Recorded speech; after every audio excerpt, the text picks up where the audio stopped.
Ladies and gentlemen, I'd like to report a trade. Oh, yes! When we hear that, that only means one thing. There's been a trade in the NBA, and after weeks and weeks of, will KD get moved? Will he go somewhere? And then we find out he's staying in Brooklyn. It is nice to see some movement. In the first movement, we see the Lakers making a move. They have landed Patrick Beverley from the Utah Jazz. Now, some might be like, why is this even a big deal? It's unique, right? It's unique because, one, it's Patrick Beverley. You never know who he gets along with, who he got in a fight with in the past, who he's going to get along with on whatever team he lands on. And that drama is going to continue on this Lakers squad, maybe. Maybe. Is it because you're talking about, obviously, his history with Russell Westbrook, where these two guys have gone at it forever? Like, you had the whole thing when Russ was in OKC, Beverly was in Houston, Russ, tears his meniscus. We've had flagrant fouls, technicals, shit-talking throughout. Well, bad blood. Russ really went at him. I mean, talking about, he doesn't play defense.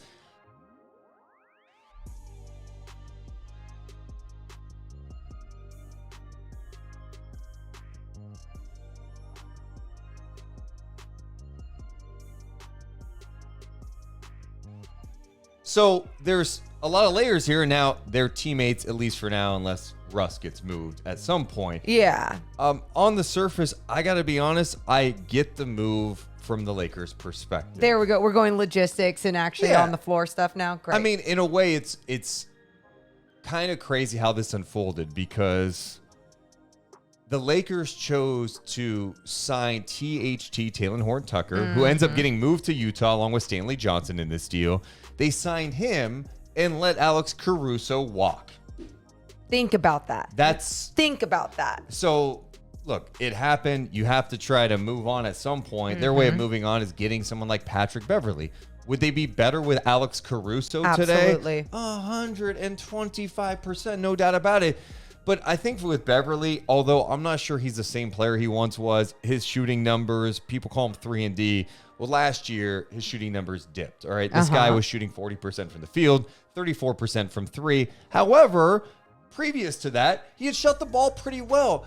But for me, Beverley's impact on the team is so much more about the emotional side. He's an emotional being. I think Darvin Ham brings that edge and that toughness from a coaching perspective, but to have someone who is a player who can bring that and kind of spread the message on the court and to challenge guys like AD, maybe challenge Russ, challenge LeBron, Beverley's not scared to do that. And I think having that kind of personality in your locker room can only be a good thing for this team. Now, I don't think it's like altering the Lakers' championship hopes by any means. I think they have so many issues, and it's all going to fall on LeBron, AD, and Russ. But I like the move on the surface because of what he can bring to the squad. I like it for exactly what you just said.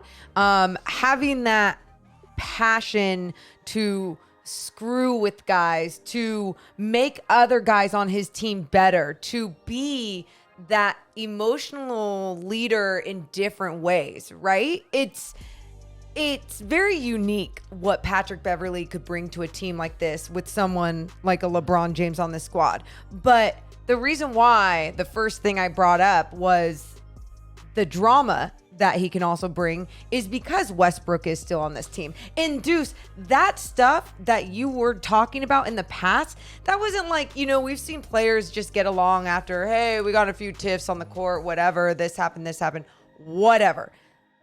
Pat Beverley, there's a few guys that I would not trust putting on the same team with Pat Beverley. And Chris Paul would be one of them as well. But Russell Westbrook, what makes you think that there is a way for that to coexist and work on this squad? I think it's pretty simple. Am I being dramatic? No, I think it's a question people are asking, but I would say this: Beverley's a competitor. Westbrook's a competitor. Those two guys have more in common than not in common. Fair. Right? Like, these two guys don't like the other team. Okay, Westbrook is going to talk shit to the other team. Yeah. He's going to rock the baby to everybody. Beverley's going to yap. But you know what they are? They're loyal. And so there's more in common with those guys than anything. And I think they could put the past aside because they're wearing the same colors now. They've got the same mission. They're on the same team. That's how I look at it. Okay. And like the reality is we don't know, like it's the NBA. I don't know, is Westbrook going to be there long? All I know is I think those two can put aside maybe the past differences. Number one, they're both older now. They understand the moment. They understand that they're playing with LeBron. They got James some and egos, AD. though. No, for sure. But I think they relate. I think both of those players, Beverley and Westbrook, they carry a chip on their shoulder. They sure do. And I don't know. Maybe Beverly's able to get the most out of Westbrook because he challenges him. I'm not acting like they're going to be best friends now and hanging out all the time, but they don't have to. Are you friends with everyone you work with? No, some of them are just colleagues. They're teammates. You want to be a good teammate, but you don't have to go out to drinks with them after. I know. It's the same thing with Beverley and Westbrook. I don't think that's going to be a big deal at Okay. all. And then you had LeBron responding to a tweet today. Someone was saying that Westbrook, the hate on him has been kind of unfair. I'm summing that up. But LeBron responded, said, can't wait for him to go off this season.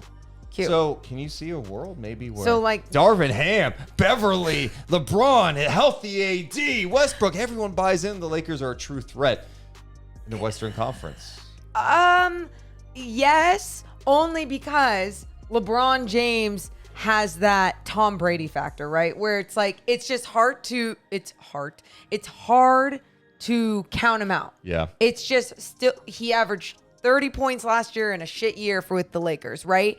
It's hard to count out LeBron James. Now, there's other things along the team. This is a team sport. I get that I just don't trust. But when it comes to LeBron James being on this roster, on this squad, it's hard to count out. This is going to be fun as it is right now. Like, it's very unique and I think everything you said is very fair. And I hope it can be that way because I think that's what could make this team special, and I'll use that word again, unique and fun for this season.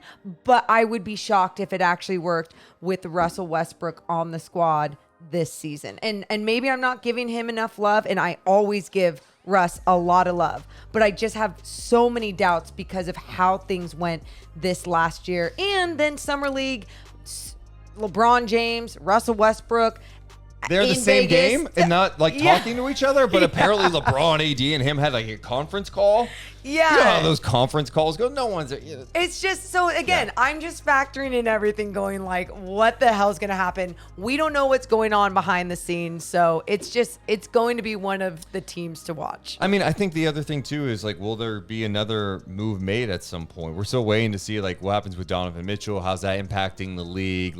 Do more moves get made now in the next couple of weeks because the KD thing was kind of holding things up in the NBA. I can't imagine Pelinka is looking at the squad that the Lakers have right now and it's hey, it's good to go because the shooting is still an issue. And even if you think Beverly has a bounce back year, I still think the Lakers need more shooting. So overall, it's interesting. And I think the other thing is just Talen Horton-Tucker, who I think a lot of people in LA maybe overrated his trade value at times, but we saw him in the G League and I'm there could be something there.